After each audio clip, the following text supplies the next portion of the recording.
Twinkle Twinkle Little Kid. Words by Drew Daywalt. Pictures by Molly Idle. Twinkle Twinkle Little Kid.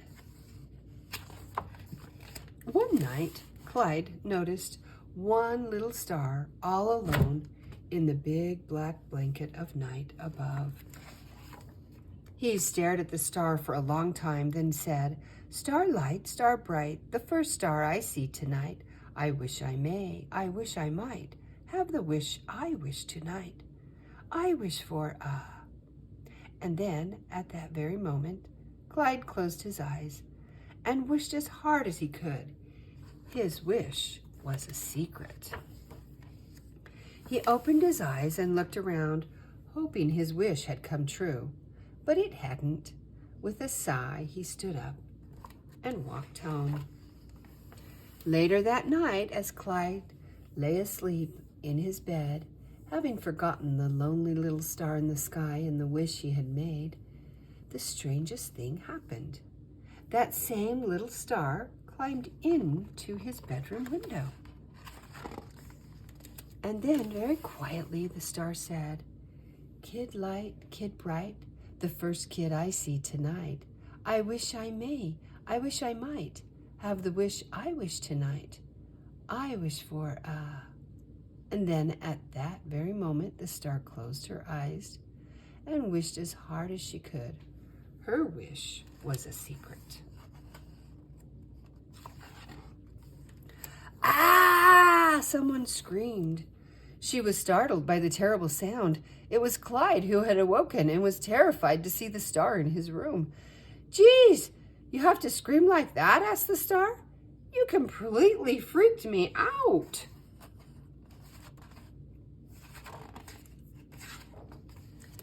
"I freaked you out, and you're the one climbing in my window. If anyone has a right to be freaked out, it's me."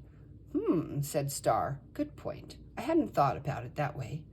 "And speaking of which," said Clyde, "who are you, and why are you here freaking me out in the middle of the night?"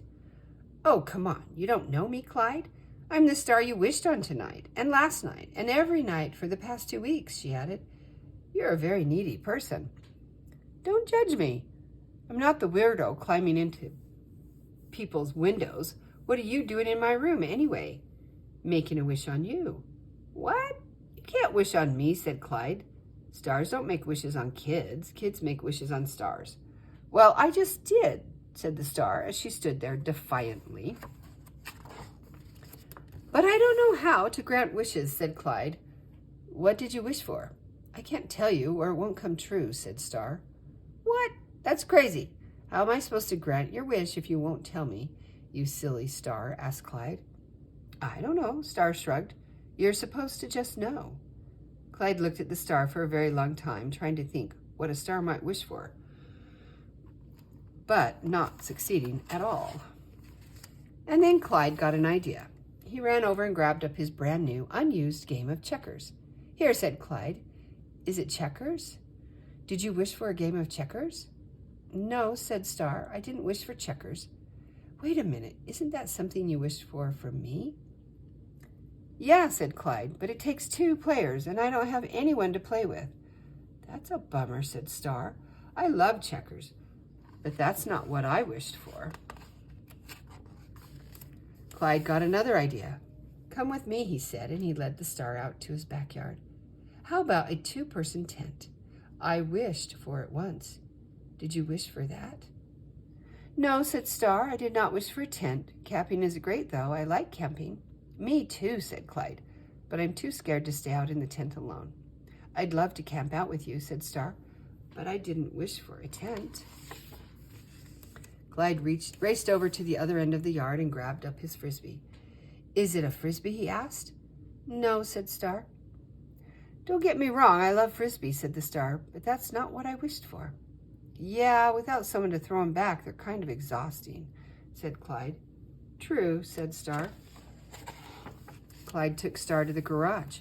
"What about walkie-talkies?" "No, not walkie-talkies," said the star. Clyde sighed so big it sounded like an elephant deflating. "And you really need a friend to make walkie-talkies work anyway," said Star. and I don't have any friends. Well, geez, said Clyde. I have no idea what you wished for then. Wait a second, said Clyde. You love all this stuff I showed you, but you don't have anyone to share it with. Did you wish for a friend? At that, Star suddenly twinkled a little brighter and smiled a big, bright star smile at Clyde. And Clyde suddenly twinkled a little brighter too and smiled a big, bright kid smile at Star.